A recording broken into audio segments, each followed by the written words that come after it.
obviously. We were told we've got 44 people here, we've got another 20 plus on Zoom. So we're happy that people are obviously taking interest in this situation, I'd say, that the town is in with some of these proposals that are before us. My name is David Oliveira, for those that don't. Louder? I'm sorry. We can't hear you, Okay. sir. Okay, I'll talk louder. I don't have a mic, so I'll talk as loud as I can, okay? Shout, okay. The seats here, if you want to come up front, if you want to get a little closer, that's an option too. Okay, so, I'm David Oliveira, for those who don't know me. I'm the treasurer of, say, Bettencourt Farm. To my left is Davison Bolster, many people know Davison. And we are the current board members of this group. This was started back in 2020 during COVID. So there was a lot of distractions in the world. Maybe that's the theme behind why this monstrosity was tried to get pushed through our town, because people aren't paying attention. That could have been some of what's behind it. But obviously it was difficult to have meetings then and fundraise and do all of those things. So we're now at a point of trying to reset this, and the why is because the town basically rejected this proposed development. The developers in turn went to the State Housing Board to appeal. The board reversed the town's position. Now the town has appealed that and will end up in Superior Court. So the thing is, in about late 21, I think it was, as a group, since the town had rejected the proposal, the board decided at that point, we don't really think we need to do anything right now, we'll just let the process play out. So here we are now, it's still playing itself out, if you will, but we have obviously a big push in our state to try to get these affordable housing numbers up. And that's what leads, and this is my opinion, to what's happening here. That this proposal, the way it stands, in my opinion, is nothing but greed on the developer side, because they are giving us the 30% they need to be able to override, basically, can't say all of our zoning, but most of the zoning. They can pretty much do what they please as long as they hit that 30% mark. So they are, it's a 120 unit proposal, and they are gonna call 30 of those units affordable. So again, we have this whole situation of basically a lot of numbers being thrown around, because in reality, you don't have to be a real great mathematician to figure out if you add 120 units and only 30 are for affordable housing, you're not going to move that 10% much in our town. You're probably going to make it more diluted. That's the reality of what's going on. Some of the other things that do not count, that many people don't know, some people know. And before I go on, I'm not an expert, so I'm just a concerned citizen as well. I'm not a lawyer, I'm an accountant, that's what I do. So I am here to help and volunteer my time as well. So if someone has information that say, hey, you guys, there's something else I know, or something is wrong that you think, speak up. That's what this is for. This is not us talking to you. This is us as a community trying to figure out, share ideas, figure out what's going on and what we can do before. I mean, you're here because you love the town, right? So if we let this go through, then towns change forever. And let's say you win this fight, the way the state laws are rigged, it hurts small towns like us, and there'll be another developer like these people who are not in our town. They don't live here. They could care less. They just want to make money, and they're on to the next project. And we're led to believe that it's all because they're doing this wonderful thing to help us get more affordable housing units. Well, yeah, but we're going to be left with a stack load of bills if they put this proposal up the way it is. Whether we look at, can our sewer systems handle it? Can the water system handle it? All of these different things, public safety. And some of these things we're not supposed to be able to use as a counter argument according to the state law, but Okay, people, Bristol Warren, we just are signing up to build a brand new high school. That high school is being developed on, it's a smaller scale, they're saying, because they're expecting our population to continue to drop. You put a few of these proposals in, it's not dropping. So now what? I mean, these are all things, the way I interpret it, we have a state law right now that looks at everything like in a vacuum. That's all it does. It doesn't look at everything else. It doesn't take those things into consideration, which is unfortunate because it just doesn't make a lot of common sense. So that's kind of the quick synopsis of like what's happened, how we got here. That at one point, there's been so much happening at that property over the years and proposals. At one point, the town, and correct me if I'm wrong, had approved, because it's about 17 acres, the site. So they approved 16 single-family homes there. One level, single-family homes. Nobody squawked at that because it sort of fit the neighborhood, right? I don't think anyone had a problem with that. Then I guess the developer fell through, and then we have this new developer, and this is what is being, faced with. And I tell people, yeah, it's like taking 2 Holiday Inn buildings and dropping it right next to Frederick Farm, right next to our beautiful area there, and saying, hey, but this is a good thing. Someone explained to me why it's a good thing, or how it could possibly be a good thing in the long run for all of us, because I've always felt, I'm a business person, I'm a CPA, I got a lot of business clients, but I don't think anyone's rights should trump anyone else's rights. We all are here together as a community. We should all, when something's done, whether it's a law or whatnot, it should be the benefit or the good of the majority of the people, right? That's what our government's supposed to do for us, but we're being force-fed some of this, so here we are. Thank you, David. I'll turn it over to you because you're more detailed guy. I don't know if I'm a detailed guy. According to this stuff, you've done this a long time. So I helped found this group 4 or 5 years ago whenever we got started. I've been in town 45 years. Some would say I'm still a carpetbagger. But I helped found the land trust. I currently serve as the chair of the Historic Commission in town, overseeing the renovations to the historic district. And so I've been active in town for probably, I don't know, over 30 years. I've spent 12 years on the planning board. I've helped write the comprehensive plan.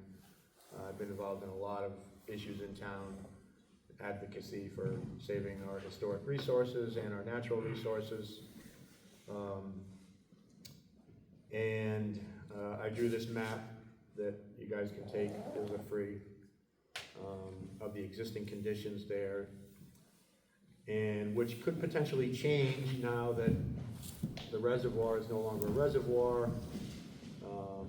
It's going to be a salt water ecosystem. We're not sure how the flood level will affect the potential borderline of the actual water, and therefore then the buffers which are counted inland. So they may be less, they may end up with more buildable land. We don't really know that yet. And we are in a real pickle here because, as David said, the town did turn this development down. The town planner at the time and the solicitor wrote an excellent decision, multi-page decision. For those who've looked into it in detail, it's quite a nightmare to bring sewers out there. They have to dig like 20 feet down through rock and everything. Denver Avenue will be an absolute nightmare for them just to get the sewer line in there. It'll become, what is that? Can we turn that off? What is it? Like, I don't know how we can hear them talking through. They should be on mute, but. So, there's no sewers out there, there's no water out there, there's no bus service, you can't walk anywhere. We're gonna bring, 500 people onto a 10-acre lot in the middle of nowhere, and, they're gonna be like, well, what are we doing out here, It doesn't make any sense whatsoever, but unfortunately, the way the laws have been crafted, that doesn't really matter. It doesn't matter if they're bulldozing our historic resources or our cultural resources or our natural resources. There's language in the bill that states that we're supposed to be concerned with those things, but in the reality of it, nobody, when it comes down to it, those things are never really taken into consideration. We just avoided, by the skin of our teeth, a project on Water Street that some of you may have followed. I actually led the fight to stop that. They were going to tear down two historic buildings and build a monstrosity of a apartment building that had no place on Water Street. And we just barely stopped that with a 4-3 decision on the planning board. Unfortunately, the developer who owns the restaurant next door, Water Dog, decided that he didn't really want to pursue an appeal. So he's going to restore the buildings and put a small restaurant in there, and we think that's a wonderful thing. But if he had appealed it, it would have been a contentious issue, because again, we're threatening our historic resources.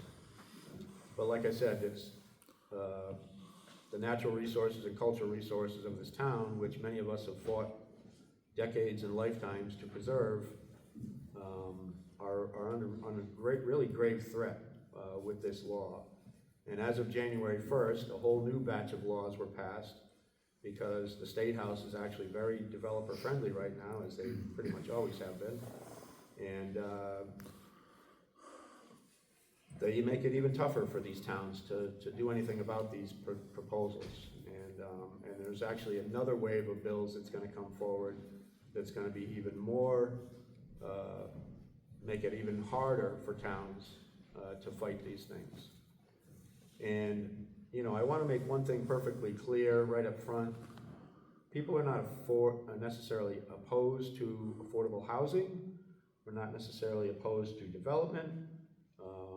It's that we don't want bad development, something that doesn't fit in with the town, something that could end up costing us, like David said, we may have to put 100 kids through school, or who knows.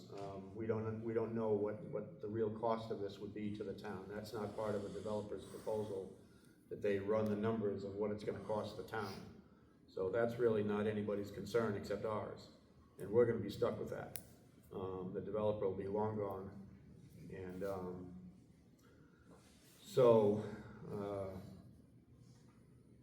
like David said, we kind of paused the whole thing after the town had denied it.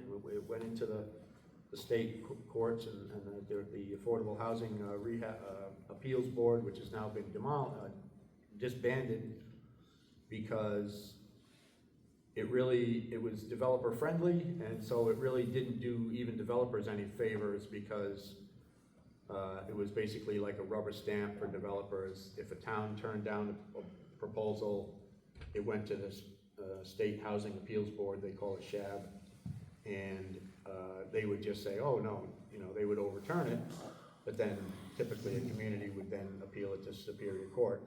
So in the end, it was actually costing everybody, the communities and the developers, time and money, which was really not even necessary. So now that board's been demolished, been disbanded, and everything will go to Superior Court directly now, from the developers to communities, if they want to appeal any of these decisions. And I know there's two of our state reps here and our state senator here, and they can probably speak to some more detail of some of this stuff, but we're in a real pickle because the forces are not in our favor, and we don't really know what to do. Last time we raised and spent about $7,000 on a lawyer, and we really ended up not actually doing a heck of a lot, because it was really the town's decision, and the town, like I said, is appealing it, so that's being paid for by the town. But we still ended up spending $7,000 on a lawyer. And so, let's say Superior Court overturns, or I guess what, upholds Right. the SHAB decision, then it would be incumbent upon the community to maybe appeal that, which could get very expensive, in the tens of thousands of dollars. And it's hard for a community like Warren to do that, you know, especially not knowing, you know, the potential outcome. So tonight is really just to kind of rekindle the organization. David and I are the only two people left out of the original board. I think we had 7 board members originally. Yeah. Our chairperson, who used to run the board, Karen Ramus, sold her house and moved to New Hampshire, so we do not have a chair at the moment. David has been our treasurer, and I don't remember, I would think I was either a board member or vice chair, I can't remember. But I'm willing to be vice chair. I cannot take on the chair position because I serve on the historic commission, like I said, even though this project would not be before that board, so I would not be in a conflict as far as I know. But we do need somebody to be potentially the chair of the board, and several other board members, just so that we can, get together and make decisions for the organization. So, I don't know. I could probably ramble for a lot longer, but I'll stop there for now. And why don't we just sort of open it up and get people's input, questions, whatever. We're just like you. We're the only reason we're up here is because we were active on the board. So we're a little bit closer to the information, but we're just concerned citizens ourselves. We're not in any position of leadership at the moment. So. Would collecting signatures make any difference? I don't know that. I don't know who we would send them to. When we first kindled this group 4 or 5 years ago, we actually had over 1,000 members that joined up the organization. It was free, but we had 1,000 people in town join this group, which is, a real clear indication of the strength of the depth of the feeling of this community that this proposal does not fit in this spot. So I can't answer that. I don't know who we'd send it to. Yes? So it just seems like common sense doesn't go into any of this planning. If they would just come and look at Detroit Avenue and Denver Avenue and Kittigat, how are they gonna get all those cars up and down those streets? We can't handle that. They don't care. They don't care. I mean, are they gonna take our property and widen the Detroit Avenue? No, they're gonna take it from the other side. No, from the developer, from the farm. Oh, no, but that's They're them. gonna widen it this way, to the north.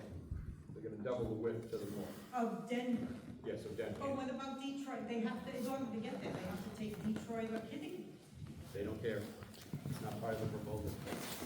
That's ridiculous. I know So now, what about relevant information such as those back roads I live on certain time. My friend lives on Schoolhouse. We see all the time. Cars speed through there like nothing. It's a back road cut through to get to the highway, to get from the school. Can we pull records for speeding and accidents over there so we can have actual information to go to court with? If you put 200 more cars plus over there, how are the roadways going to sustain? How are they going to keep up with this? We're going to need more officers out there to watch the roads. It becomes dangerous.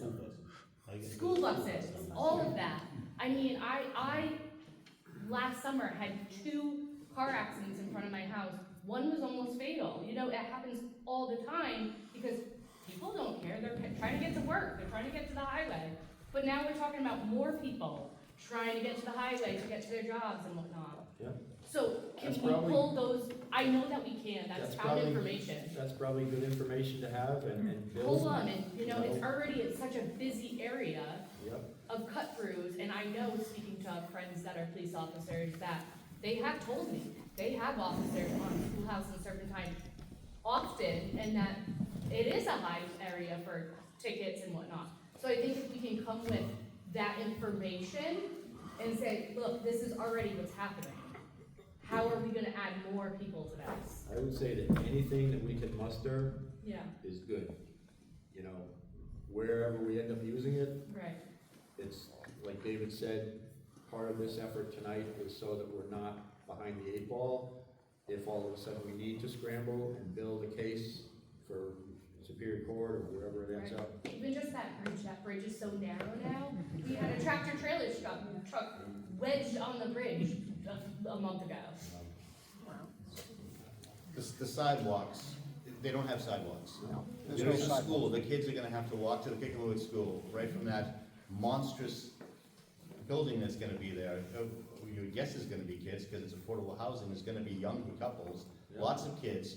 No sidewalks, which will be mandated because of the school, which they're gonna steal everybody's property, you know that, because you can't drive down that road with two cars at the same time. You have to pull around, you're all gonna lose parking on the street. No one's gonna be allowed to park in front of their house, because they're gonna knock it all out, there'll be no parking and sidewalks, which Not the to state. mention the other cars that are Which, gonna need to yeah, park there. who's gonna pay for it? The state's not paying for it, the developer's not gonna pay for it. And school buses, what are you gonna do with school buses when you're having dozens of school buses running around? Yes, Also, this thing is not happening in a vacuum. yeah. I live in that neighborhood. We also have a development, Penny Lane, going in on the other side of Child Street, 40 units of affordable housing. The same issues will happen with that. And how much is our neighborhood to be asked to do? There's no, that's not part of the concern of this particular section. Well, I got rammed through pretty quick. Yep. And that's one of the things we sort of mentioned earlier, that, okay, let's say you get through this particular proposal. What about the next one, and the next one, and the next one? Because the way this law is set up, town like ours is gonna take a beating. As soon as you let this one, big one go in, then it's a free-for-all, because now people can do whatever they want as long as they hit that percentage. So this is really bad news, and so we're talking about this particular development, well, not really. This is like a fight that has to go to the state, because otherwise, not just our town, there's gotta be other small towns in this state that are gonna take a beating as a result of this, and it's not fair to the taxpayers. And for those of us who chose Warren for a reason. Okay, you wanna put that on American map, I don't think anyone's gonna care if you put that on American map. That's where it's appropriate. It's not appropriate where they're trying to put it, but of course you can't tell people that under the state law, because that's not allowable. So, these are the things that we gotta talk about. Ma'am? Oh, sorry. Hi, I just wanted to introduce myself. I'm Al Bettencourt. I grew up in a farmhouse. And as my recollection was that along Denver Avenue was R10. Yep. And then the next row was R20. Yep. And then the next row was R40. Well, what happened? I mean, what position did the zoning board take? The zoning board is bypassed by these laws, so they have no say in these projects. That's It's absurd. crazy. I know. So this sounds like it's something almost more for the news, like this needs to be brought to a higher level of like, bring somebody out there to look at this land, if you show them this land, and you show them the neighborhood that is around it, and you show them what they're proposing, it's laughable. And then you, like he said, like Penny Lane over there, it's like, all this farmland, all the reasons that we came to this area, in particular, are being swept right from under us, and it's people that have never seen the land, don't even care. I know. The town actually offered the family who owned this property about 10 years ago, they offered them 1.2 million, if I'm correct. And they didn't want to sell it to the town. They ended up selling it to the developer for 500,000, less than half. And that's information that needs to be shared. Of what the because town that's would have given them. great. It's, And I don't know the family, some of you may know No, the the family. town never offered $1.2 million. So that's what I think that's, we My can father verify tried to that. sell the development rights back in the 80s, but the family wouldn't go along with them. Yeah, and that was just for the development rights. At that time, they only offered $187,000 for the development rights. Oh, well, that was. That was a long in the time ago. 80s. Yeah.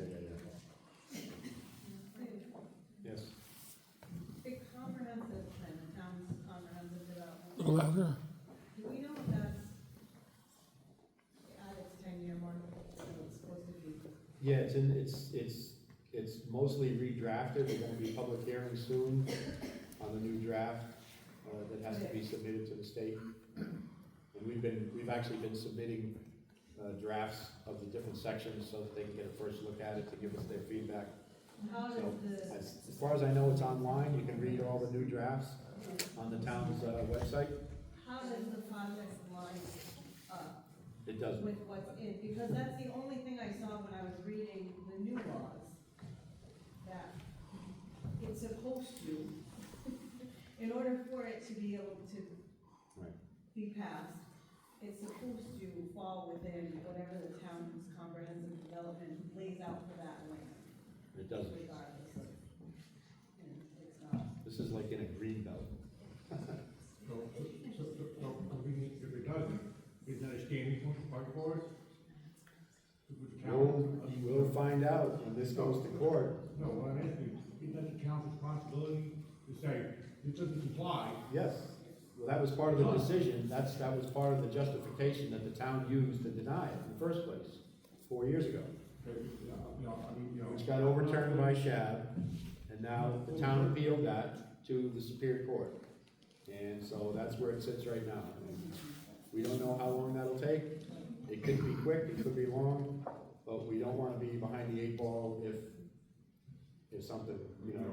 I'm not very well versed in politics and stuff like that, but, I mean, isn't the town's responsibility to do a study on traffic, school, EMS, police, and say, look, Yeah. we can't provide this. That's all in the decision that the town used to deny it 4 years ago, all that. They don't do that anymore. The state makes all the decisions. Yeah, we basically, They don't care, they live in a vacuum. our powers are being removed from us statewide, really. It's every town that's facing this. I mean, they're tearing down historic buildings in Newport in the historic district. Because, I have children, I even have small children, I live on a block, and Detroit Avenue, I live in the backside, with farm top, it's a cut through. I know. I can tell you how many times last summer, I have to jump in front of a car, stop, for hit my kid. I know. So, what's the next, kid get hit? I know. And it was liable. You know, we have a situation right now, most of you probably seen the junk that's being built on Norbert Street. Unbelievable. It's horrific, you know, and it's right in the middle of the historic district. We had absolutely no say over it whatsoever. We couldn't change the scale of it, the roof pitch, the windows, none of it, the materials, none of it. We had no say in it whatsoever. And, How did the historic district get all their power stripped? by the state law. And the state law, because I mean, I grew up in downtown Bristol, in the historic district. You couldn't do anything to your house within reason, without asking, because you didn't want an eyesore and make it. So I guess keeping history isn't important to the state, is that what they're, The developers have more power than the historic societies. so it's about the almighty dollar, not about what's good for the future? What is, how many units over there with those two big buildings and houses? It's What'd you about say, 120 altogether. And you said it's only 10% affordable? 25, that's the state law. 25, so we're talking about 30 affordable apartments, right? Right. In that big complex? Right. And the definition of affordable, just so everybody's under this clear, is not what you might think is affordable. No, It's what they call, there's a thing called AMI, which is Area Mean Income. And that area, as far as I know, is a federally designated district, which as far as I know, correct me if I'm wrong, Wally or anybody else, is I think 47 towns and cities. It's a very big area. So for example, the the mean income of Warren is $60,000. The mean income of Barrington and Bristol is double that, like $120,000. Yep. And so you add in all these towns and it raises this thing. And so it has to satisfy 80% of AMI, okay? So the average of this 47 town district, this area that they call, is about $100,000 a year, okay? Which is a lot of money for certainly most people in Warren. Which means that if you're earning $80,000 or less, you qualify to live in one of these units, okay? So they're not really, these are not targeted like what we would think of as affordable. These are for sort of, upper, middle management level jobs, et cetera. And so it's not really affordable. And then all the other units are certainly not affordable. For example, on Norbert Street, they're 500,000 and change, those crappy, cheap. you just sold two of them. They're awful. And what I was gonna say earlier was that because it's in a flood zone, that's why they built up a whole story. It's in the flood zone because of Belcher's Cove coming around the back. And as a result, all of the new buildings, the new parcels are built up. And so the people who live there are now surrounded by all these properties that are higher. And now, all of a sudden, they are low, and they are being flooded. Yeah. This is a brand new, just came before the town council last month, and they're upset. And so now, who's responsible? You know, is the town all of a sudden now gonna have to go over there and spend hundreds of thousands or millions of dollars on a drainage system to figure out how to get all the water out of these people's basements and stuff? And we've had this happen in Warren before. So that's all stuff we need to bring to court with us too. That's stuff that is happening, it's stuff that we can document and say, look, this has already happened. This is what is going to happen over there. Yep. And this is already, I mean, we live over there, we already have water issues. The solar panels that are behind me, they built it all up, I have water runoff, we've never seen flooding like that ever before over there. Right. They didn't give a shit, they're making money off their solar panels. Where would you get the data for this? What she's saying, present to the town, whoever, when we come to this point? I mean, a lot of these things, where can we find this information? Well, you I just talk to mean, the they people have to who do live a there. traffic study, I'm sure. That's all public information, you can go and pull that, I have talked to a police officer friend, you can pull up accident reports from certain streets, traffic violations, that's all public knowledge, so. That is, but I'm talking about what this project is going to do by raising this up and starting to flood the surrounding homes. You know, I know the engineers, can we get data from them? I mean, to have it in a program that we can say, this is what's gonna affect these surrounding homes. I think that's a situation where a group like this could hire, and probably should hire, our own engineer to look at it. I think the town's engineers are also good. I think they did a good job. And again, we can find the written decision that was used to turn this project down and make sure it's public so everyone can see it. We can find that document and make sure that everybody sees it, because we do have a good, I think it's PAR Engineering, that reviews all these projects for the town and reports. So I don't know that that's been done for this project to the degree that we would want it to. But they're hired by, this engineering firm's hired by the town. Yeah. I mean, we'll be a separate entity to, I mean. It's not a where bad the idea. loyalty would be. It's not a bad idea for us to have an objective opinion like that, a professional opinion, where they can study it, look at it, and see. You know, they're talking about a parking lot for 200 cars, Right, where's that you know? pervious water gonna go? Also, we don't even know what the reservoirs are gonna do at this point, they just knocked down the dam, we don't know what that's gonna look like. Yeah, we haven't had a moon tide We yet. haven't even had a full year of, so for them to Hurricane. just add more to this ecosystem that we don't even know what it's gonna do. And the water's rising. It is. You know, like it or lump it, that's the reality. When the project was first initiated in 2020, I was told by Karen Ramus, who was, I believe, the chairman, that the sewers on Child Street would not be capable of They're not. the additional flow from that one. They're not. And now we've got Penny Lane as well. Yep. If the sewers fail on Child Street, who's gonna pay for Yeah, exactly. it? Us? Now, Who is the person? It's not gonna be the developer, they'll be long gone. Well, the developer, Brady Sullivan, had to pay for a culvert over there at the tourist. At the middle, yeah.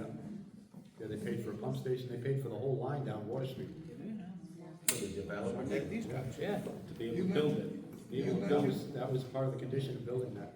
now these apartments or units, are they for sale, or are they rental? I know Penny Lane's all rental. This particular project, I believe, is rentals, if I'm not mistaken. So where does this help the tax revenue for us? Nothing. And the developer's not gonna say, I'm gonna put sidewalks in, I'm gonna upgrade the sewer system, I'm gonna upgrade the water lines, which are probably inadequate right now, they're probably so old. Well, they're not gonna do it willingly. you No. know? I mean, the only way they would do it is if somebody forced them to. So, But where is the town with money? in the coffin? I mean, do they have, I mean, I There's understand none. the town. We just had to pay out $8 million. Exactly, where are they gonna fight this? You know, I know it's in Superior Court, but they're gonna get to a point where like, we're done, we're out of money. It's no joke. Yeah, that's what I'm afraid of. They're gonna go, sorry, the coffers are dry. And like I said, the way the laws are now, this new batch of laws that just came in online January 1st, and the next round that's coming, I mean, there could even be bigger and even worse proposals than this coming. We don't even know. There are.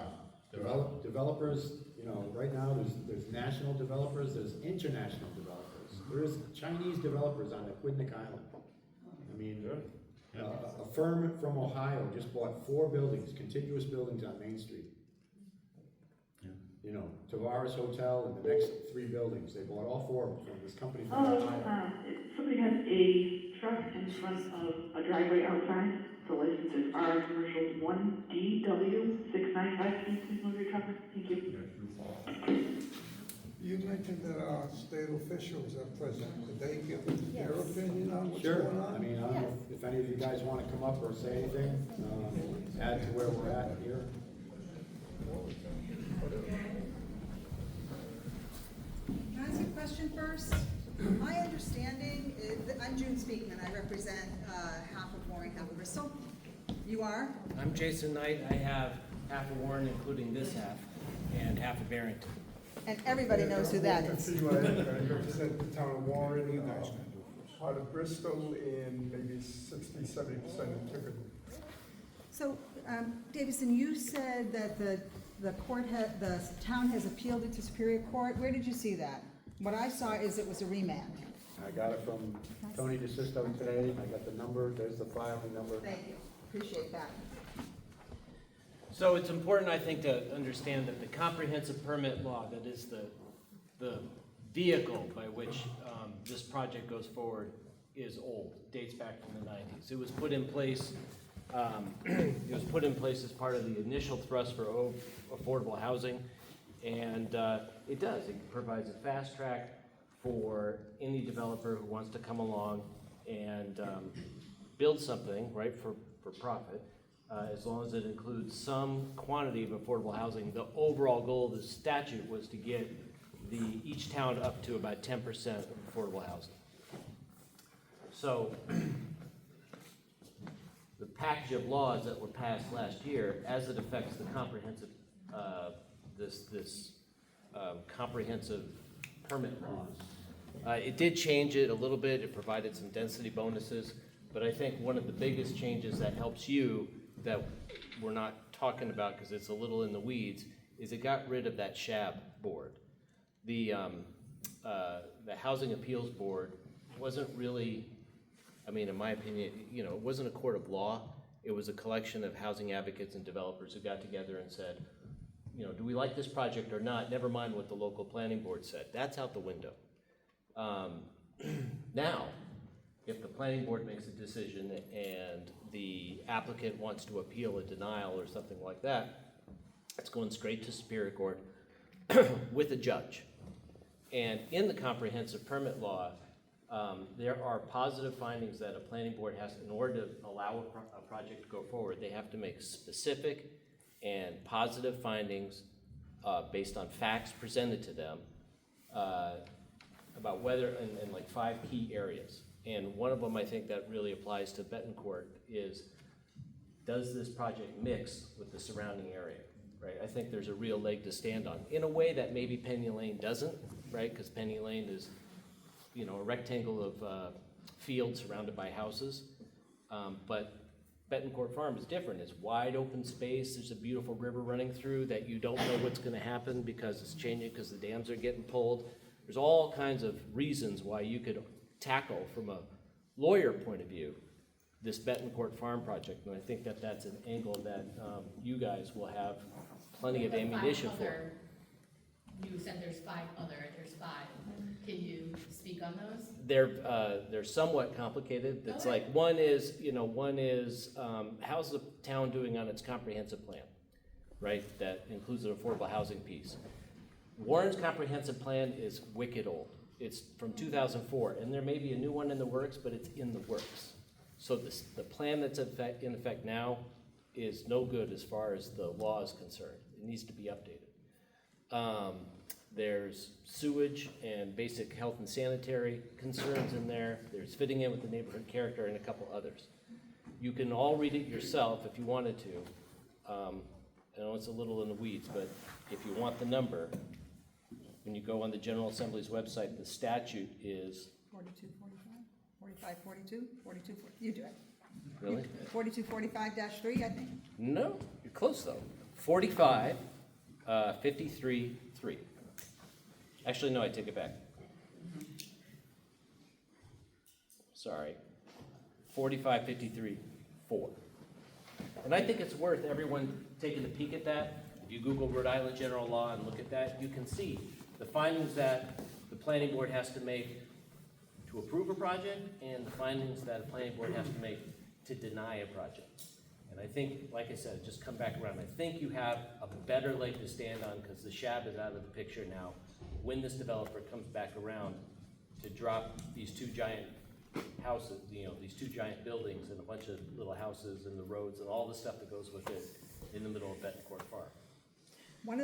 Unfortunately, one of the weaknesses of the town's case is that there was no comprehensive plan in place that was valid because it was more than 10 years old, and there was no progress. One of the elements that that the town can use to deny is that demonstrated progress towards meeting affordable housing goals, and according to as those terms are defined in the law, Warren has not made progress towards that 10%. There are a variety of reasons for that. And again, since the law was passed in 1991, that's a long time ago. So that weakens Warren's case, but the elements that Rep. Knight says strengthen Warren's case. And I would urge you to go look at the planning board minutes, and I can probably forward them to Dave, who can forward them to the mailing list, which do have an extensive traffic study to some of your questions that talk about how the school buses and the fire truck, you can disagree with them, but the developer did do all of that, and again, I'm sure he hired his engineers to give him the story he wanted, but the developer did create an extensive packet, so when you're doing your research to contradict the developer's argument, you need to look at the arguments that they were making. Is that based on the old bridge? Because this new bridge has just gone up. Is there Correct. development Yeah, based on this- that? Is this that was- based on before the dam came down and all the flooding? 2021, Okay. when it was first brought to the planning board, 2020 maybe. Okay, so That's an argument. So That's an here's argument. the other piece I would just throw out, and forgive me, I got a bias. I'm a lawyer and I'm in court every day. But the arguments that are being thrown out here are really good arguments, but they gotta, you need someone on your side who has that legal training to funnel those arguments into the appropriate buckets so that it addresses each of those points that's in the statute. And then the lawyer needs to hold the planning board, like the planning board, if they, the planning board needs to run a tight ship where everybody gets a say and there's real due process for all the parties involved, including the developer, because if the planning board just shuts down the developer, which can happen sometimes at the local level, once it goes upstairs to a judge, right, the judge is gonna be like, planning board is supposed to be fair and impartial, right? It's supposed to follow the law, and if it looks like it was kind of a kangaroo court below, the planning board's gonna get flipped, and the denial's gonna get flipped, and then the project can go forward, which is what happens sometimes. Since you're all three there was, in 2023, most of these laws were passed, or at least updated. They were called the Joe Saccarci Housing Plan. Can I get an answer on the votes? Did you all three vote for all three of them in the Senate and the House? Because I think I looked at the... Yep, there were 14 they were all, bills. So they all voted yes? Hang on, I'll answer your question. There were 14 bills, Yes.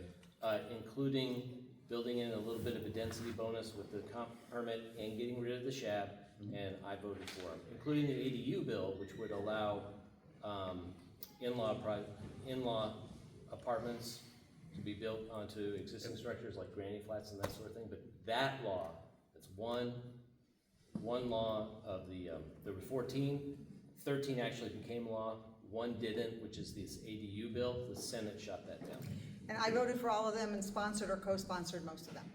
So Jude, you said that we, Warren as a town, fall short of the 10% of low-income house. Where do we fall? 3.58%. So far below. Far below. Senator Phelan, did you vote for all the ones in the Senate? No. You did, you know which ones you did or didn't?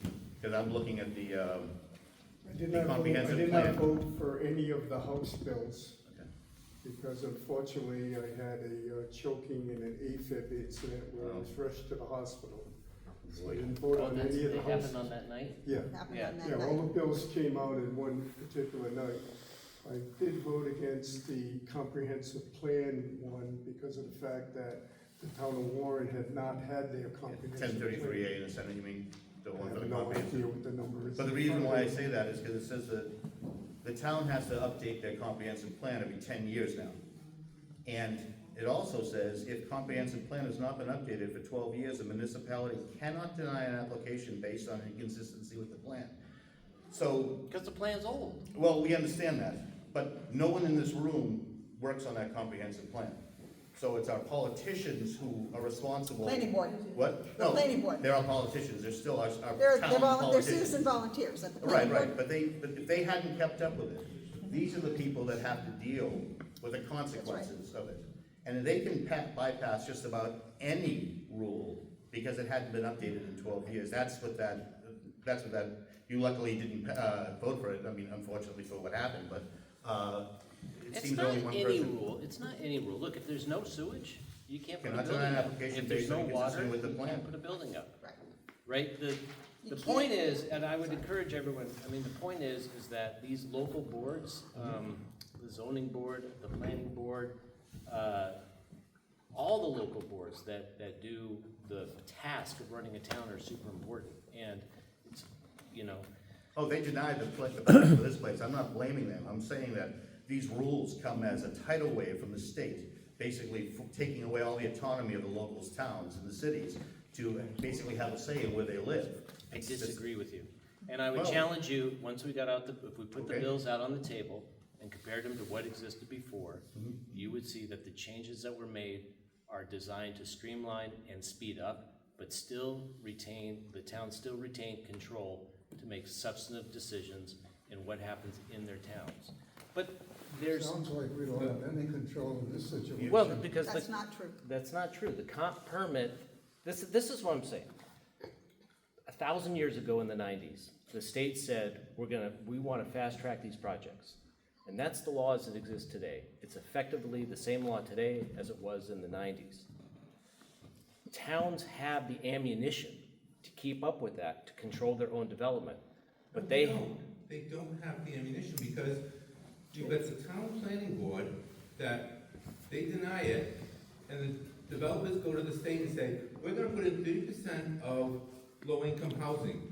And it goes back and says, good, we can supersede all of the zoning laws and everything else in the town. So you're saying that the planning board and the town are, because they haven't updated their planning, they're at fault. No, it's the developers who are going to the state, and the state is going, we're gonna decide on this, and you said it yourself, there's 47 communities that constitute what the minimum rate is for these houses. Warren being, a smaller town, they have no say in this. They've got a population that is, not as affluent as, some of the other towns. So they have to follow the rules of what the state has come across. And the state is coming in and saying, developers want to put this in here, we're gonna put it in, and we really don't care what effect it has on the town. The town has to deal with the traffic situation, the town has to deal with the sewer and water situation, the town has to deal with the population that's being brought into this town that has to be covered by EMS and police and everything else in this town. The school board has to deal with that. But the state is coming in and saying, we're gonna greenlight this because the developer wants to do it. That's not fair to the towns. The ammunition I was talking about was for the towns that have kept up with their comprehensive plan and have achieved the affordable housing goals. They have a whole lot more leverage to control what projects happen.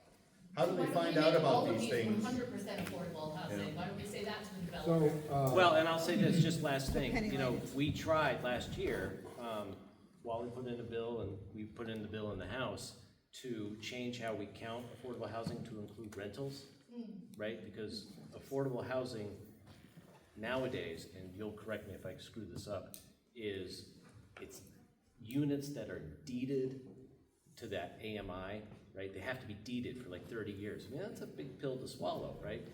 And there's a policy reason behind that, but if you're paying, you know, if you're renting on Section 8, for instance, where the government's paying 80% and you're chipping in 20%, and in fact, the apartment or whatever it is actually affordable, that doesn't count. We tried to change that last year to try to get Warren's numbers up. And if Basically, what it would do is that right now, the Warren, low and moderate income housing is at 3.8 or 4%. If we were able to pass that particular bill that would allow the Section 8 housing and the vouchers, we would be up to 9%. So that's the dramatic change that could take place. Unfortunately, we're a suburban community, and a lot of the legislation is controlled by the urban communities, and we weren't able to get it passed. So, isn't that though really, in reality, what we're being played for as taxpayers is a big shell game, right? Because you wanna say, we need to get to 10%. However, we're not gonna count all our HUD vouchers. Those are all low-income housing. How does that not count? So we're like chasing our tail to get to 10%, ruining our town, and it's all this big mirage. Like, oh, we're gonna get to 10%. We're already at 9%. And we'll never know, because one of the things that you did vote for, you mentioned, House 6061, eliminates a public hearing at the preliminary stage of review.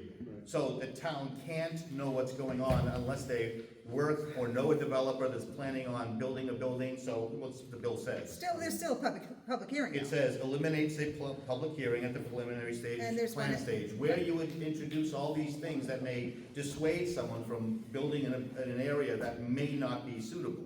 What you're That's talking, not at preliminary, that's at master. It says, the law Yes, says that. that is correct. The public hearing is eliminated at preliminary, but the public hearing is there at master when the information is much more useful to the public. Right, at much higher cost, so people like this have to get a lawyer, start doing studies and everything to present information at a much bigger hearing, instead of just going to their planning board and saying, hey, look, our sewers are already broken, our roads aren't wide enough, this isn't a good place, and giving them some ammunition to fight back with at the very preliminary stages, instead of costing tens of thousands of dollars, just to have it bumped up to the state and they say, no, let them eat cake. and that's not what that's designed to do. When you have a preliminary, when you have a preliminary hearing, the way it used to be, developer comes in and hands out like some PowerPoints, right? Here's 5 or 6 sheets. This is kind of what we want to do. Here's our big dream. No details. And you have a public preliminary hearing with the planning board to argue about this dream that the developer puts forward. That's done away with because it makes more sense for the planning board to spend its time and its effort, and the planner to spend the people hours and the staff to look at the project once a developer has submitted everything: sewage, pipes, electrical, parking, roads, the whole bit. You have one hearing. This is how it's designed to go. You have one hearing where everyone comes and has their say, and then the planning board makes a decision. But at that point, they've already spent tens of thousands of dollars in studies to see if they could afford to put this project there. Now they're at a part where we don't want to lose this money, we're gonna fight this through. We're gonna end up, we already put $50,000 in site surveys and lawyers into this. Why are we gonna back out and lose that money? Let's just fight it through. It's cheaper to go to the Superior Court. I'm gonna let, when developers show up knocking at your front door with the PowerPoint because they think it's a good idea, they've done that work. They've done a ton of that work. They know they can make money, that's why they're at the front door. There used to be public hearings at both stages, so I think it's a disservice to the community to eliminate the public hearing, but it's a done deal. I went up and testified against these bills, obviously to no avail.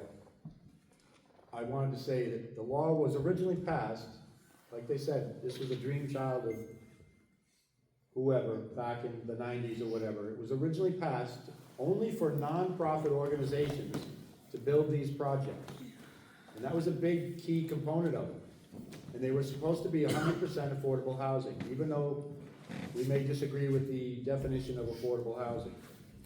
And the project at Penny Lane is an example of that. It's the Bristol Housing Authority, whatever it is. It's East a Bay nonprofit, CDC, and it's 100% what's considered affordable, okay?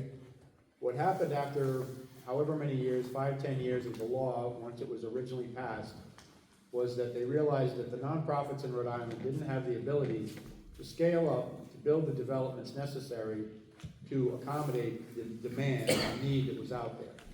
So of course, the developers got wind of it, and they went in there, and they essentially helped craft, because I know the people that were involved with it, craft the language and the bills to make it so that the for-profit developers were now able to get in on this game. And they changed the law from 100% affordable housing that they had to do to a deal which was 75% non-affordable, 25% affordable. And so that just opened the floodgate to all these types of projects. And as David mentioned earlier, you know, if you add one affordable unit, but at the same time you're adding 3 non-affordable units, you might even be moving the needle backwards in your town towards the 10% goal. Because it's just not, you know, we cannot build our way out of this thing.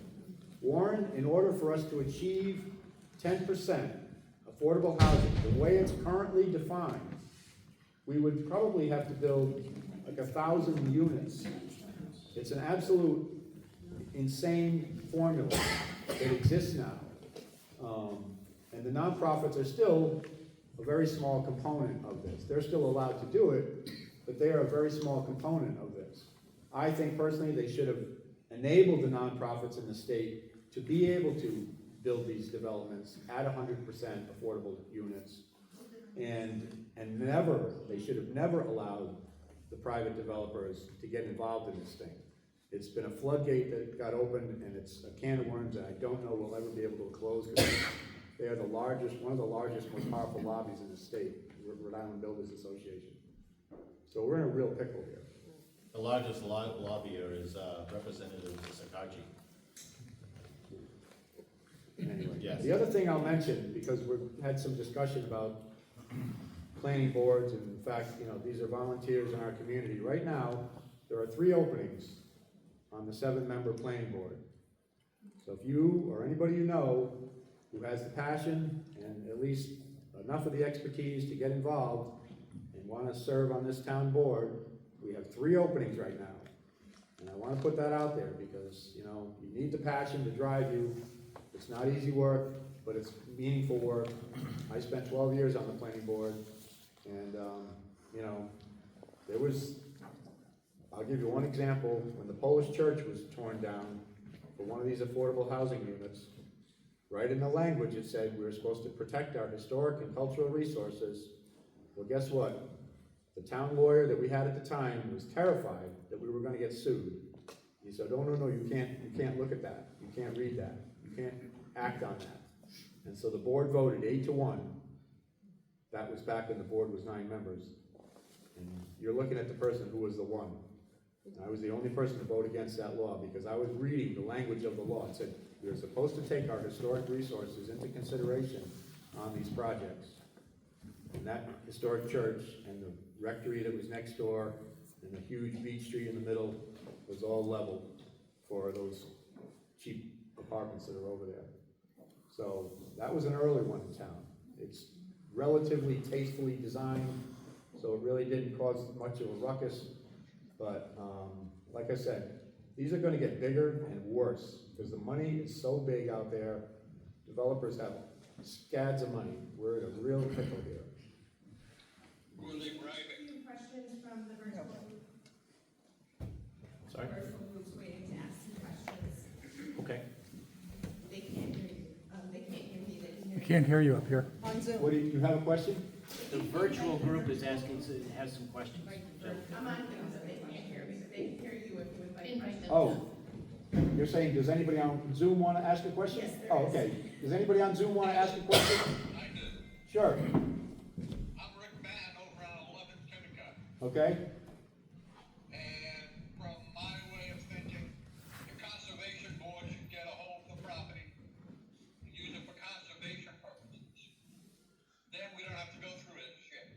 Well, yeah, I think we probably all love to see that, but unfortunately now that the developers have this proposal in the process. The developers own the land? They own the land, they bought it 5 years ago or whatever. So we would have to pay them out. Not just the right. No, I mean, yeah, if they would sell the development rights, that would be one thing, but I doubt they would do that. And I don't think they're gonna put a for sale sign on the property willingly.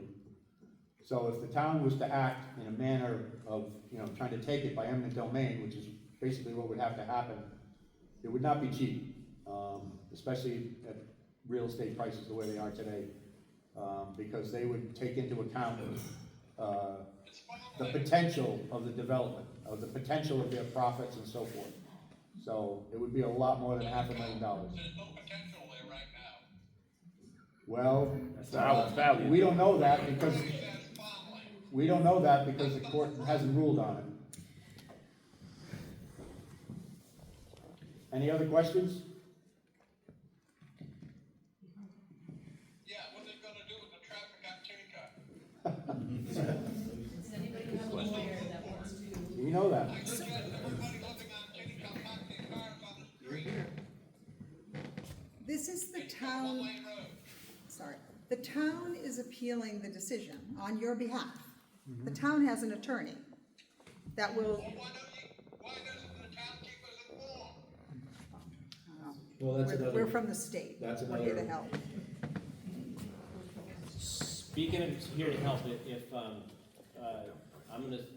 gonna stick around and, if anyone has any questions, I don't know if it seems like this is wrapping up, I'm not running out, so if anyone has any questions, I'll be right up here after this. You can introduce, What's the question? I think part of the issue is what we're trying to do in terms of providing and passing legislation that would include Section 8 or those particular rentals that are included with federal vouchers or stipends. And that would bring us to 9%, bring us closer to that 10% goal. And with the Penny Lane, you'd probably be at 10%. Part of the issue with the Penny Lane that I was surprised that was never really addressed is the water issues that exist down in that particular parcel. I can take my hat back to 40-something years ago when that whole area was going to be rezoned R10, and I voted against it at that time because I figured and knew from walking the property that bottom end of the property would be all water issues. And sure enough, I was outvoted 3-2 on that zone change, and the town had to pay thousands of dollars, if not hundreds of thousands, to correct the sewer issues that existed in that area. And this Penny Lane is right adjacent to that area that had all water issues. Being Has a that been low-lying raised, area. has that been put back in this year? That bill that both of you were talking about with regards to the House and the Senate, having to do with maintenance by. I've already submitted it, and I believe What's the, maybe. you know the bill number?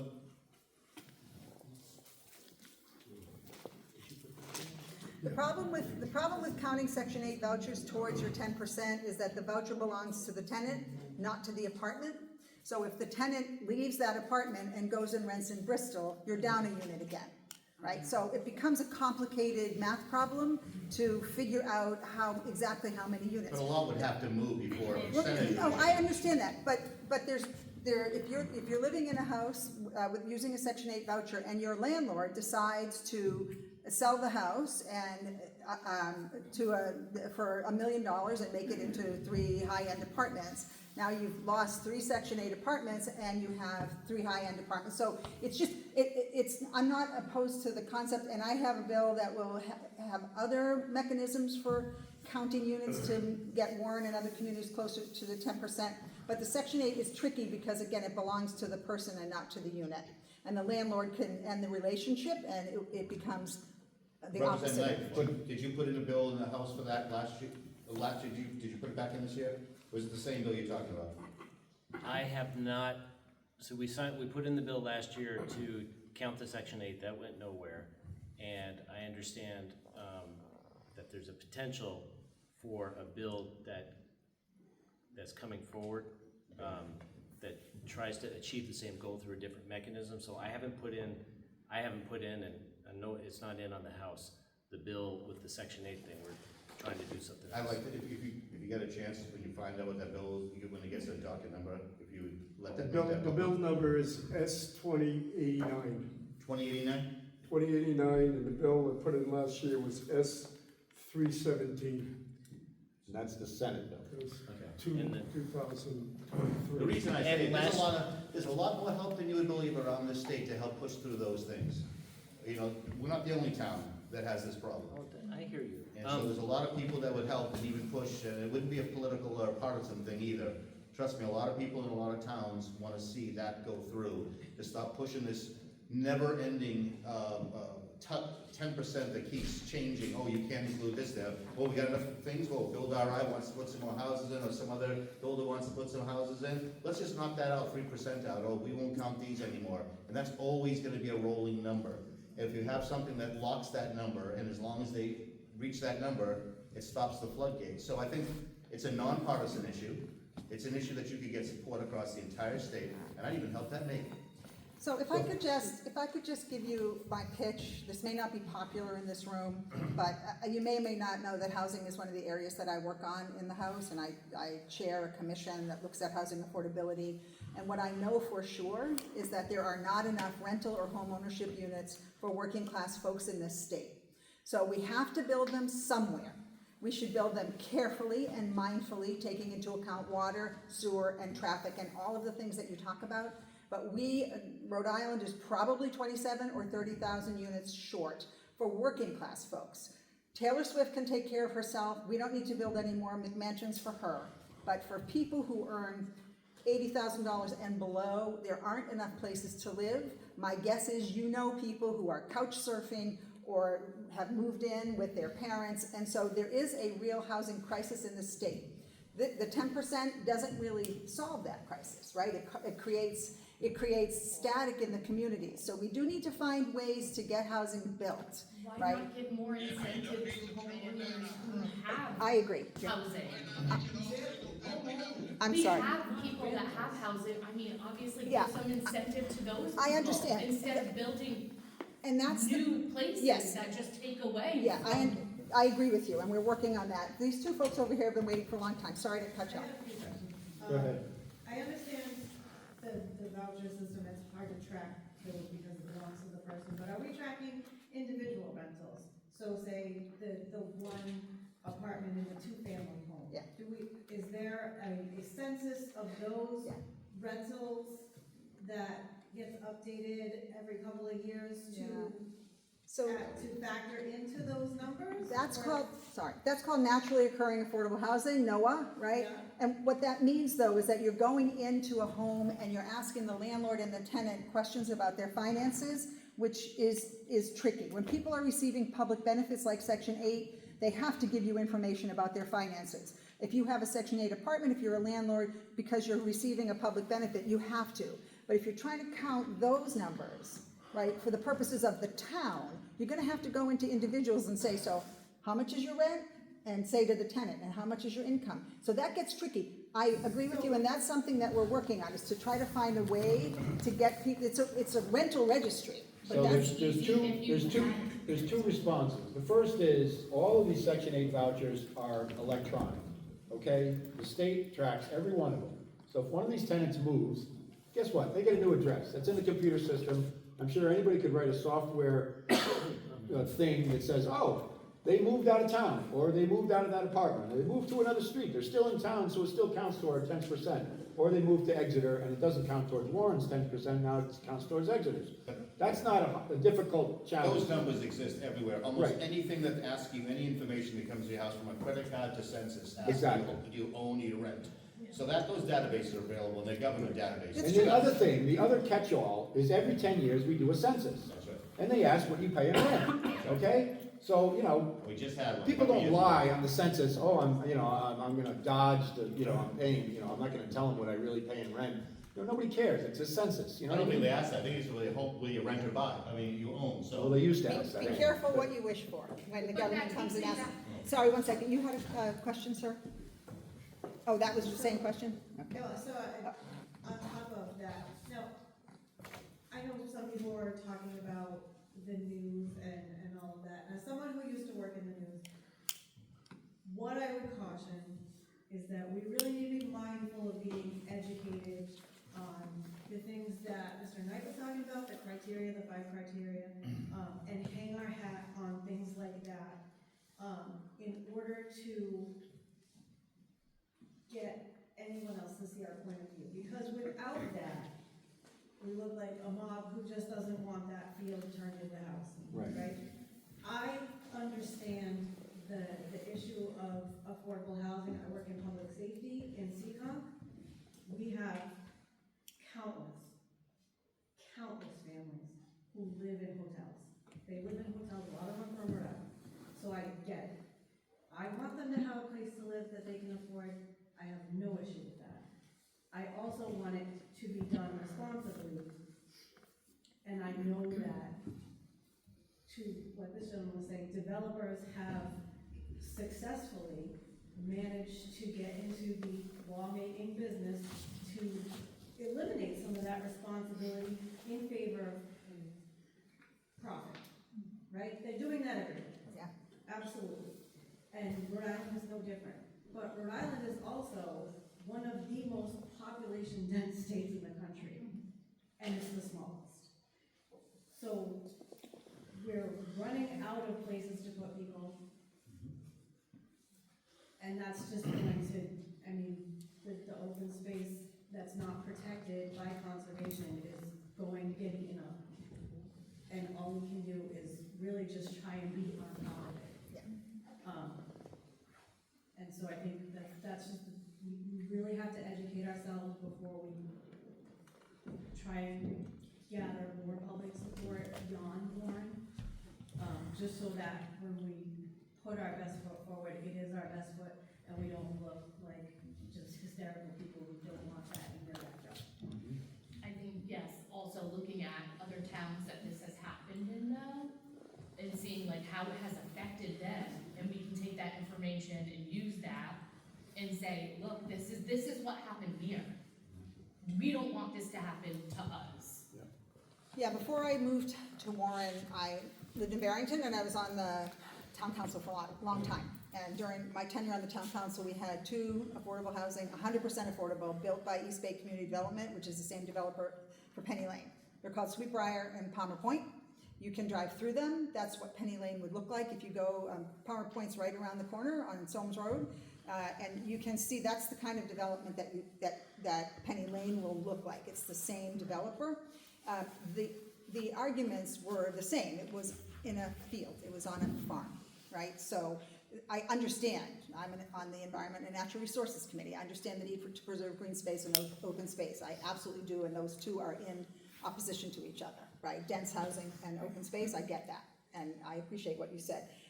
By the way, back to the natural occurring affordable housing, there is a bill coming through that would give, say you're a landlord and you're renting at $1,000 for a 2-bedroom. That's way below market, even for Warren.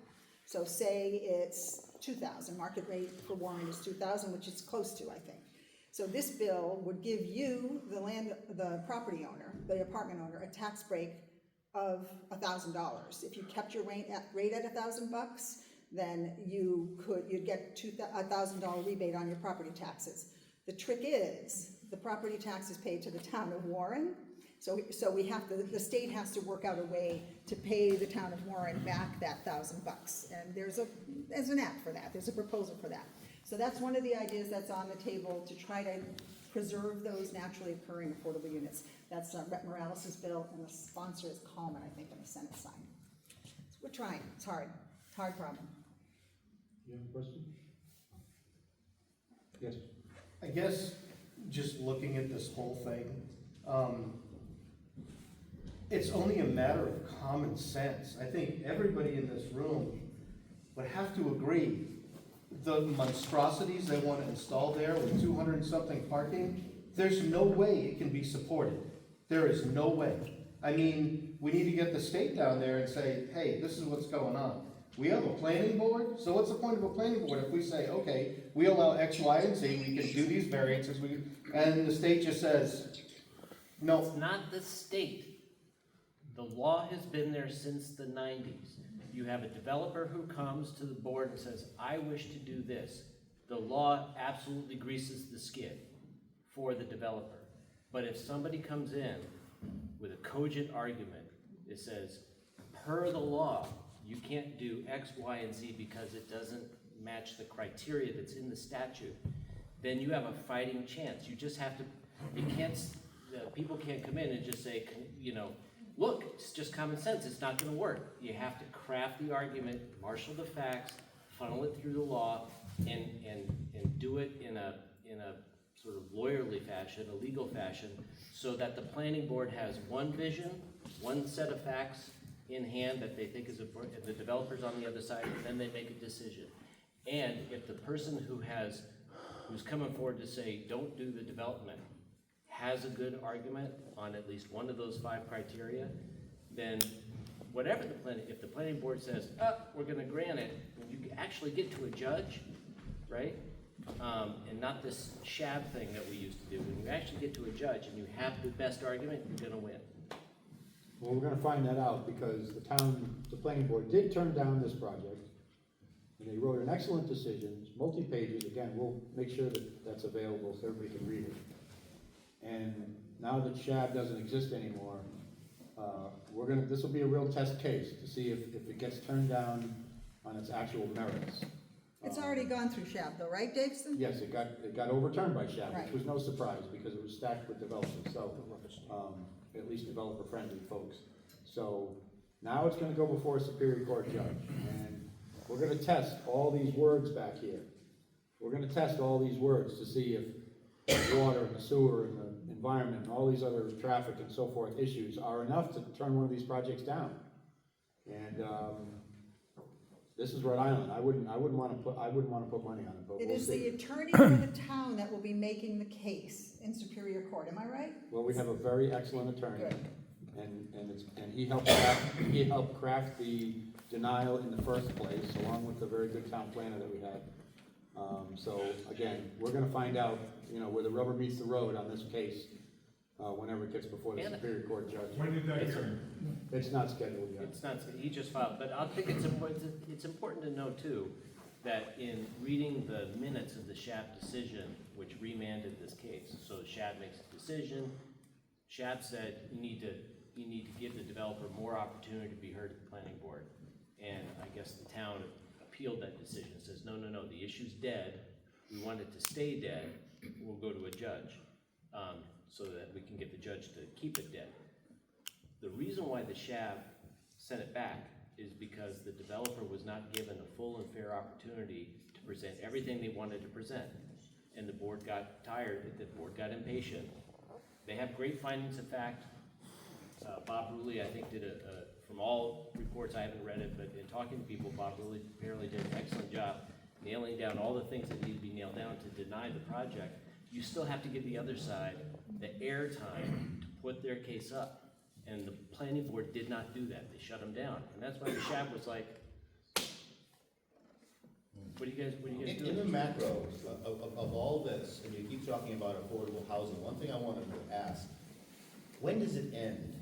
When does it get to a point where the infrastructure costs of our police, our fire, our roads to get people because of all these places being thrown in, they're being shoehorned in these places? Where does it get to the point where everybody here who has a mortgage knows when you walk in, they ask you how much you make, what's your payment gonna be, what's your credit card bills and all this kind of thing, and they know exactly it's gotta be a certain percentage. When is it gonna be when you go to get a new mortgage or your kids get a mortgage and they say the taxes are so high, it exceeds that 25% rate, we can't give you a loan anymore?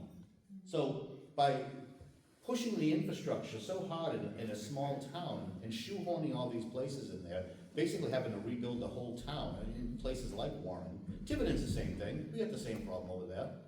When is it gonna get to the point where the taxes and the bills and the energy costs, as we see going up now, get to the point where you can't even get a mortgage? So everybody will be renting as opposed to owning their house. We are these so are all far from rented that. apart- These are all We are rental so apartments It's you're so talking about, right? doomsday, yeah, so, in like 16 whatever, this town was like 2 shacks and a dock. It's not 16. Now look at it, right? Things have gotten more expensive, there's more development, there's more infrastructure, things change, that's what the economy is. When you Yeah, come but in, you're talking affordable housing when for you people to come be and here. say, the sky is gonna fall, the entire economy is gonna collapse, the American way of life is gonna go out the window, right? That's We're doomsaying, already that's seeing not gonna rise happen. of renters as opposed to purchasers now anyhow. What's wrong with renting? There's nothing wrong with renting, Good. but my point like- is, Like, in New England's expensive, right? I grew up in Idaho. Guess what? It's not expensive out there. I grew up in a town that is the fastest growing town in the United States for like 20 years running, right? And they're dealing with all the same issues. It's cheaper out there, it's expensive here, they have issues, we have issues, everyone's got issues. By I guess we should all just get ready to move coming out. together and trying to Is that be what you're saying? smart about it, then I think we can do things. But I don't think it helps the conversation to say the sky's gonna fall. I'm gonna just, put out a request before we start, resolving here. We do need people to serve on a board if this organization is gonna function and do anything in the future. If we're gonna hire a lawyer, if we're gonna stir up a campaign, whatever we're gonna do, we're gonna need a board of people who are committed to serving on that board. David and I are committed to do this at the moment, but we're gonna need at least 3 others, hopefully 5. So just keep that in mind. We'd love to get some volunteers tonight if anybody's passionate enough about it. But if you wanna think about it, get back to either one of us. Put a star next to your name on the sign-up sheet, okay? I just, I apologize, I want to make sure people in town have had a chance to ask questions. Hang on one second, hold on one second. Hang on one second, please. Getting representation from the different areas. So in other words, there's Denver, there's Kennecott, there's Detroit. So maybe looking at having, I'm asking everyone if we could just maybe look at, I know we want as many people, but just because, different areas have different needs. Like for instance, Denver, one of our biggest things is our wills. When they start building, we had this happen many years ago. Our wills collapsed, things like that. So, and I'm willing to serve again. Problem I have is I have a husband who's ill, so it's a little bit more difficult for me. So, Is that Donna? Yeah. Okay. Yeah, and maybe we'll put a letter in the paper as well to just kind of let people know that we're trying to reorganize and to recruit potential board members. Go ahead. Yeah, I just had one question. I'm from out of town. My name is Pat, doing a little media thing here. Senator Fiala, Representative Knight, Representative Speakman, is it fair to say, under this current legislation, that the burden of proof for approving or supporting the viability of a development has essentially been shifted away from the developer, who had to positively prove that the development was viable within the community's best interest? Now it's been foisted, if you will, onto individual taxpayers. So even if a town attorney is representing them at Superior Court, there's great expense to the community. So has that shift happened, and what does that speak to in terms of property rights for individuals here, well, anywhere? Great question. I'm gonna defer to Rep. Speakman, and I think I'm hoping I answer it right. I think the answer is no, it's false. Well, the law says what Rep. Knight says it said. If the planning board wants to approve, it needs to find these things. If it wants to overturn, it needs to find those things. Those are the findings of fact that the planning board has to use, right? That hasn't changed in the law. So Well, in this case, the planning board did overturn it, so now as an outsider, and forgive me again, as an outsider, I'm seeing that the planning board has effectively been neutered. And as a result, the planning board could find Love Canal in a community and say that's the reason why we shouldn't do it, I'm being extreme here. No. But the state can go, it's our house. Isn't that what happened here? This is the developer getting what the developer wants. So if you're concerned about property rights, these are developers who want to build stuff on their property, and here in the room, I think most folks are opposed to the developer doing what he wants with his property, and want the state to have stricter rules and the town to have stricter rules about how the property is I used. completely disagree. The property is zoned for a specific number of houses right now. And I think if the developer came forward and said, this is what we propose, it fits within the zoning, most people would, reluctantly go along with it. Yes, We'd rather have open space, but this, what's being proposed now is not what's being zoned for. So you're Zoning- completely incorrect. Yes, No, that no. that doubled last year. Zoning- Went from 9 buildable lots for a minor subdivision, up from 5, now it is 9. So they Right, can that- shoehorn 9 houses where they had 5 before. That changed in House 6061, which you voted for. I think Right, I the know, answer to your question is that the burden has not been shifted.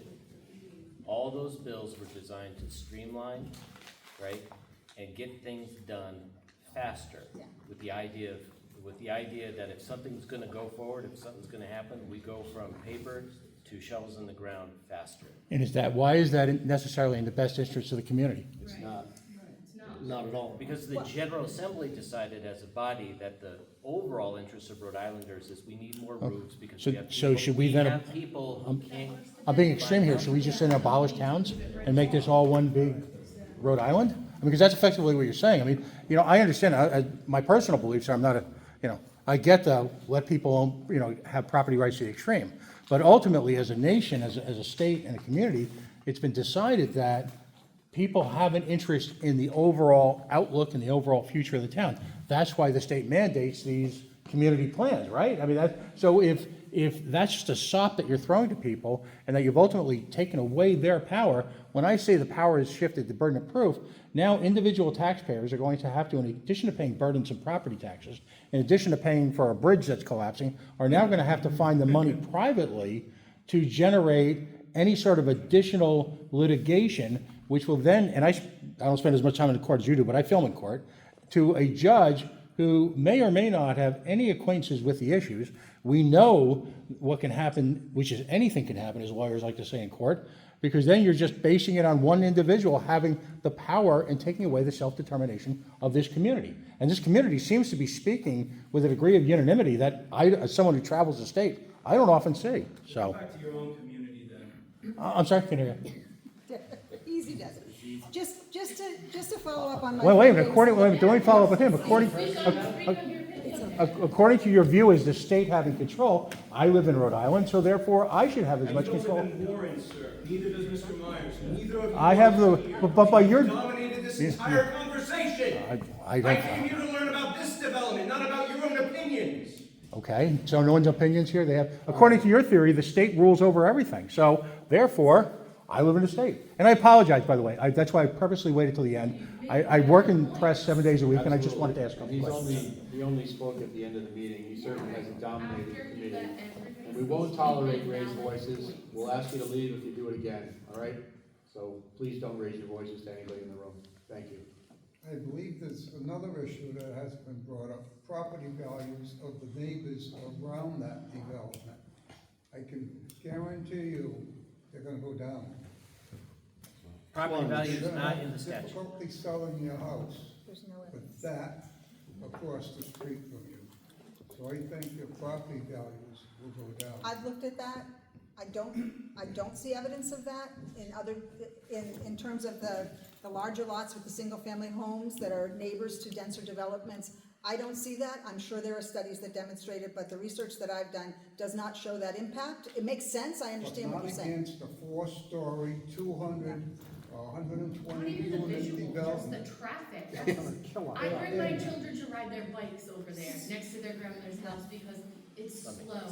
There's not 200 cars. Yeah, take a look at the traffic study, and I think you should press on that, right? Yeah. Because they presented data that indicate, and again, I'm not a traffic engineer, but take a look at it, because I bet you can contradict it. That will come up in court. This is actually a perfect example.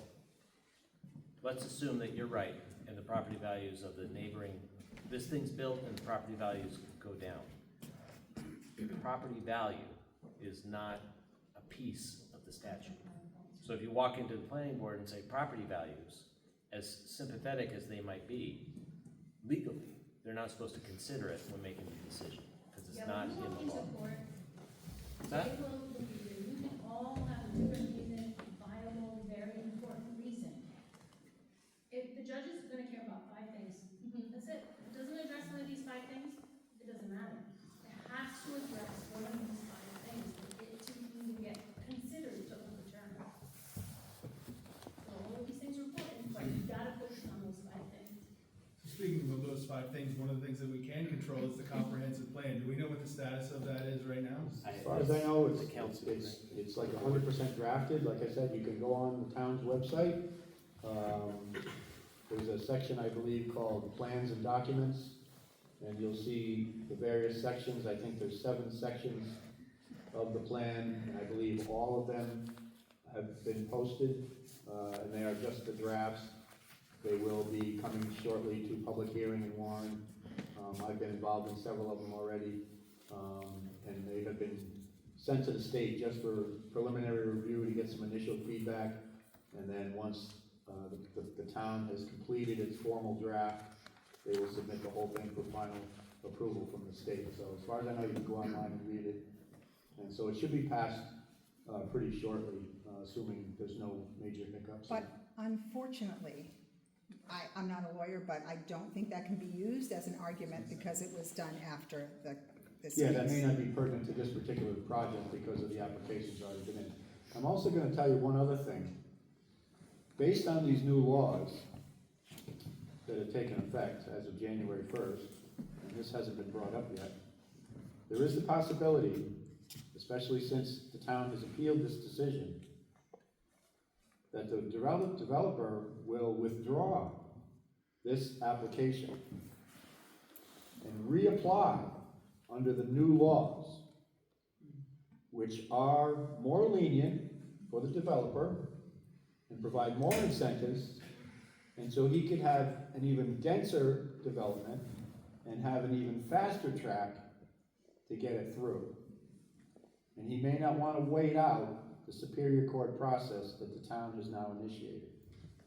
So there's that potential nightmare out there as well. So where does that leave you? Where does that leave us? Planning board, Well, still has to go through the planning board. we don't know. I mean, it's Planning board, it This still is- has to go through the planning board. yes, the planning board would be the recipient of it. You know, they would apply to the planning board, and we'd start it all over again. But a lot of it would be by right, which means the planning board would have even less to say about it, and it could be even bigger. So we don't know what they're gonna do yet. I do have the number, the official name, I got this from the town's lawyer today. The official name of the case, if anybody's curious, is the Town of Warren versus the State Housing Appeals Board, which we were calling SHAB. CA, I guess that's case number. Civil action number PC-2023, that's the year, last year when the appeal was filed, -0347, if anybody wants to look up. And we're gonna try to find, excuse me, 03477. And we're gonna try to actually get the decision and the appeal that the town drafted that they're using to fight this, and that we'll get that circulated as well. Could you repeat the number, please? Yes, it's PC, capital PC-2023-03477. One more time, please. Yep.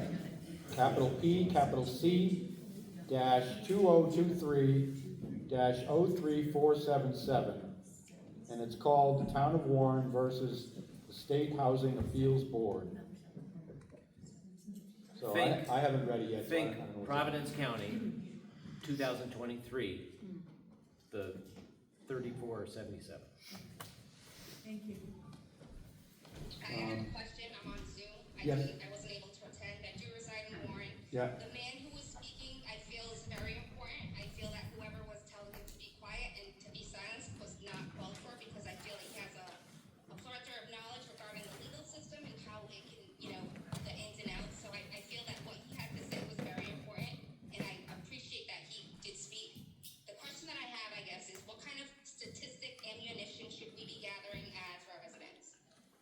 Well, I think, as Jason said, there are 5 components of the review, the statute that they're gonna review to look at these cases, so, I don't have those in front of me, I don't know what those are specifically, but, we can get those, right, Jason? Yes.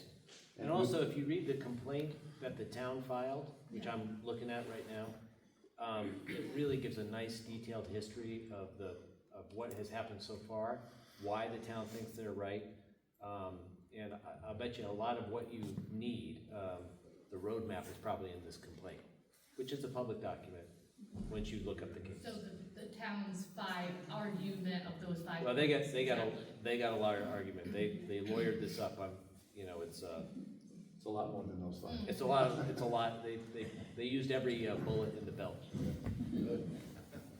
I also have another question. Have we tried maybe getting some assistance since we are bordering Bristol, maybe for Roger Williams' legal department to see if maybe someone wanted to take that as a, I don't know, senior project to assist in this type of things? I know that they've been utilized in the past for Bristol things, so I'm just curious if that's something that we could tap into.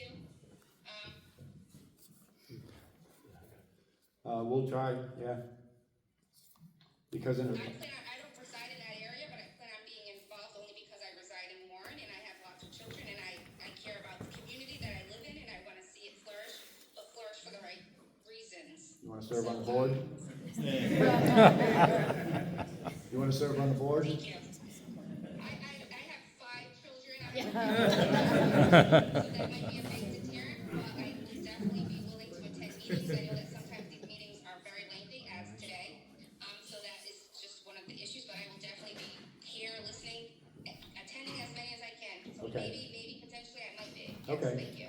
Great, well, somehow if you can submit, your contact information, there's a Facebook page for this project, for this group, called Save Bettencourt's Farm, so, Yes, I'm well aware. I've shared it a lot and shared Yeah. it in many more groups. okay, Yes. yeah, great, thank you, so, Thank you. we'll be in touch. Great. Anybody else? If anybody wants the complaint and you have like an iPhone or something, I can airdrop you right here. And I You don't know, know if send any it, of send it you- right to the Facebook page if you could. Yeah, we do that. Because we help you with that. It's Save Bettencourt's Farm. Yeah, because we There's have, another Zoom question. there's a lot of people on that. Who's that? This gentleman from Zoom. Oh, yeah, go ahead. Has the developer filed an environmental impact statement? I don't know that, and I don't know if that was required. Well, it should be, since the runoff is gonna go into the kitchen. I know that. Water and sewer are in there.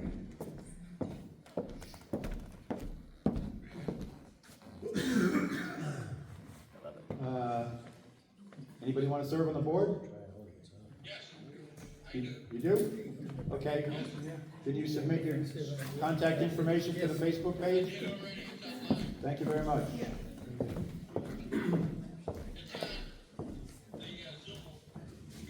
Thank you very much.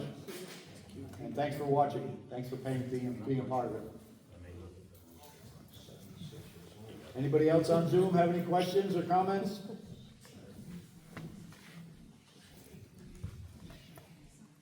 I just want to thank you for letting us do this on Zoom, for those of us who couldn't be here. You're welcome. do you have a computer in front of you? Yes. Can you see what's No, it's not up right now. We can't get the Wi-Fi here right now. Yeah, we're struggling with the Wi-Fi. But, being online? I felt like I was being left out. I'm sorry about that. We heard your comments, we heard your questions. Thank you. Good night.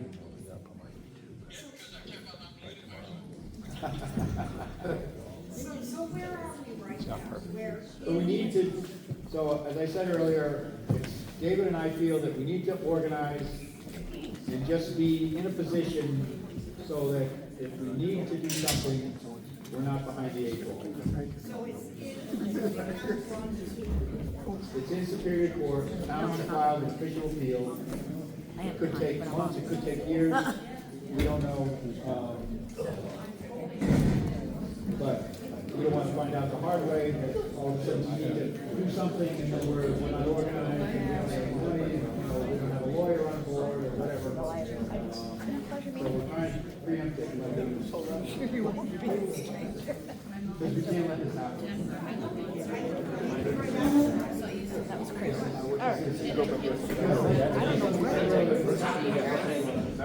Let's try this. I don't understand why.